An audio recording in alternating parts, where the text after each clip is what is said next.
దేవుని నామానికి మహిమ కలుగును గాక. మీ అందరికీ యేసుక్రీస్తు నామములో నా హృదయపూర్వక వందనాములు. ఆదికాండము 22వ అధ్యాయము మనము ఈరోజు కొన్ని విషయాలు ధ్యానించుకుందాం. అబ్రహామును దేవుడు పరిశోధించాడు. దేవుడు తరచుగా కొందరు వ్యక్తులను కొన్ని విషయాలను త్యాగం చేయమని ఆయన పరిశోధిస్తుంటాడు. మొదట అబ్రహామును తన దేశాన్ని విడిచిపెట్టమని, బంధువులను విడిచిపెట్టమని, తర్వాత ఇష్మాయేలును విడిచిపెట్టమని, తర్వాత తన ముద్దుల కొడుకు ఇస్సాకును వదిలిపెట్టమని, అలాగే తన కోసం సమస్తాన్ని విడిచిపెట్టాలని యేసు ప్రభు కూడా తన శిష్యులను అడుగుతూ ఉన్నాడు. మత్తయి సువార్త 10వ అధ్యాయము 37వ వచనం నుండి 39 వరకు మనం చూడవచ్చు. దేవుడు తన పట్ల తన ప్రజల ప్రేమను, నమ్మకాన్ని, విధేయతను పరీక్షిస్తాడు. ఈ పరీక్షలు కష్టాంతరంగా, బాధాకరంగా ఉన్నప్పటికీ వాటిని సహించే వారికి మేలు కలుగు చేస్తాడు. వారి విశ్వాసాన్ని వృద్ధి చేసి అనేక ముఖ్య పాఠాలను నేర్పిస్తాడు.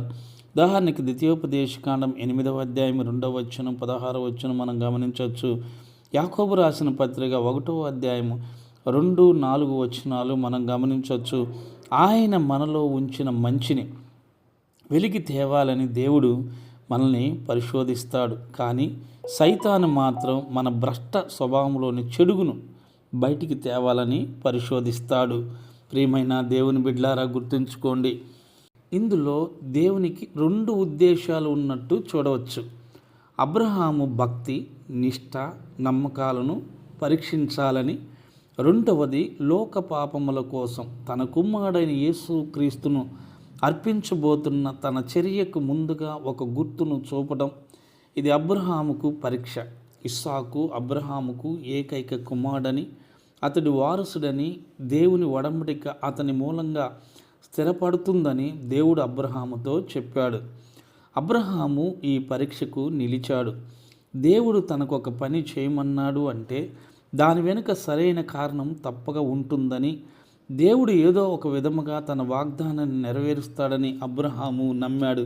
రోమాపత్రిక 4వ అధ్యాయం 21 గమనించండి. ఇస్సాకును హతం చేయవలసి వచ్చినా దేవుడు తన మాటను నిలబెట్టుకునేందుకు అతన్ని తిరిగి బ్రతికిస్తాడని నమ్మాడు. హెబ్రీయులు రాసిన పత్రిక 11వ అధ్యాయం 17, 19 వచనాలు మనం గమనించవచ్చు. దేవుడు ఖచ్చితంగా మనల్ని ఆశీర్వదించే ముందు ఖచ్చితంగా పరీక్షలకు గురి చేస్తుంటాడు. ఆ పరీక్షల్లో నెగ్గిన బిడ్డలు ఖచ్చితంగా ఆశీర్వదించబడతారు అని ఈ అబ్రహాము జీవిత విధానమే మనకు అర్థమవుతుంది. ప్రియమైన దేవుని బిడ్డలారా, కష్టాలు, బాధలు, శ్రమలు, వ్యాధులు, ఇబ్బందులు ఎదురైనప్పుడు పరీక్షలో నిలబడిన వ్యక్తులను దేవుడు ఆశీర్వదిస్తాడు అని, దేవుడు కావాలనే మనల్ని కొన్ని పరీక్షలకు గురి చేస్తాడని ఈ అబ్రహాము జీవిత చరిత్ర ద్వారా మనం తెలుసుకోవచ్చు. కనుక ప్రియమైన దేవుని బిడ్డలారా, మనము పరీక్షల్లో నిలిచి ఉన్న సమయంలో చాలా శ్రమలు వస్తూ ఉంటాయి, కష్టాలు వస్తూ ఉంటాయి, బాధలు ఎదురవుతూ ఉంటాయి, ఇబ్బందులు ఎదురవుతూ ఉంటాయి, చెప్పుకోలేని సమస్యలు ఎదురవుతూ ఉంటాయి.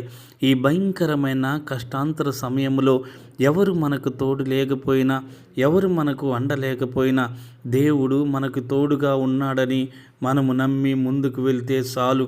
ప్రియమైన దేవుని బిడలారా, దేవుని ఆశీర్వాదమును పొందుకోవాలంటే, దేవుని యొక్క దీవెనలను పొందుకోవాలంటే ఖచ్చితంగా ఈ పరీక్షలో నువ్వు నిలబడి నెగ్గవలసిందే.